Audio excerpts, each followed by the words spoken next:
Okay guys, how to find the periods of the functions, the periods of combined trigonometric function like this one. To find the periods of the combined trigonometric functions, first we have to find the periods of each function.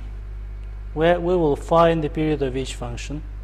After that we have to find the least common multiple for these two periods. Now on the example, as you see, we have this one. The period of each functions are what the period of the first function is, as the degree is odd, it's what, 2 pi, and the period of this function as the degree is odd, we have to divide the 2 pi by 3. Then these two are the periods of these two functions, sine cube x and cosine cube 3x. Now the period of this function is just the least common multiple of these two periods. Least common multiple. That means the smallest number that can be divided by 2 pi and 2 pi over 3. Yeah?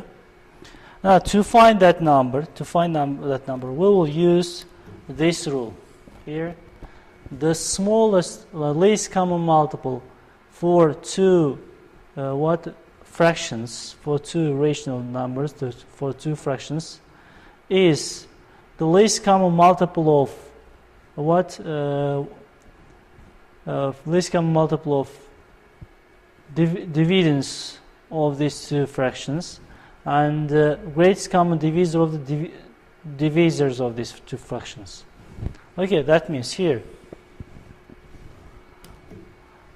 least common multiple of, okay, and here we have least common multiple of 2 pi and 2 pi over 3, and 2 pi is in here, 2 pi over 1 and 2 pi over 3 in here. To find the smallest number that can be divided by this one and this one, we have to find the smallest number that can be divided by 2 pi and 2 pi. That is what? 2 pi, yeah? And we have to find the greatest common factor. That means the greatest number, the biggest number, which we can now, 1 and 3 can be divided by that number. 1 and the greatest common factor, greatest common divisor for 1 and 3 is what? 1. Then 2 pi over 1 it's what? 2 pi. Then 2 pi. Then 2 pi is the period of our function. Okay, now let's show another example. Okay, here we have 3 and now cosine these two functions.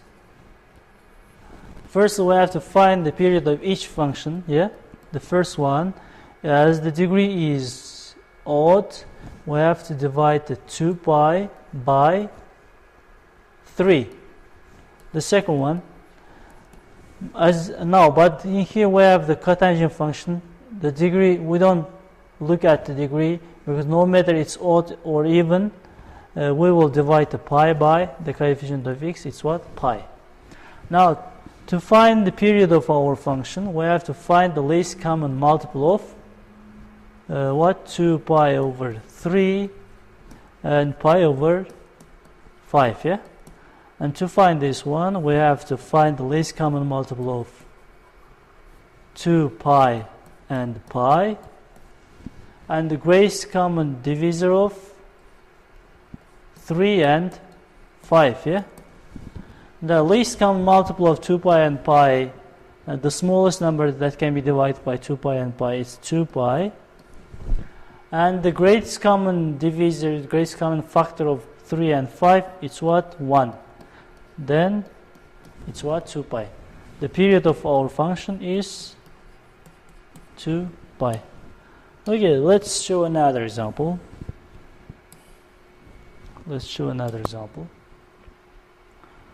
Okay, now let's solve this one. Okay guys, now here we have three function, combination of these three function. We will find the period for each three function. T1, it's what?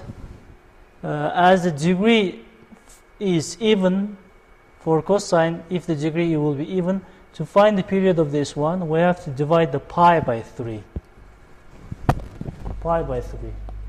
Now, the degree now, but for cotangent, the second one, we just have to divide the pi by 2. Now, the third one is sine function. To divide, to find the period of the third function, we have to divide, as the degree is odd, we have to divide the 2 pi by the coefficient of x. It's what? 5. Now we have to find the least common multiple of these three periods: pi over 3, pi over 2, and 2 pi over 5. That means we have to find the least common multiple of pi, and 2 pi.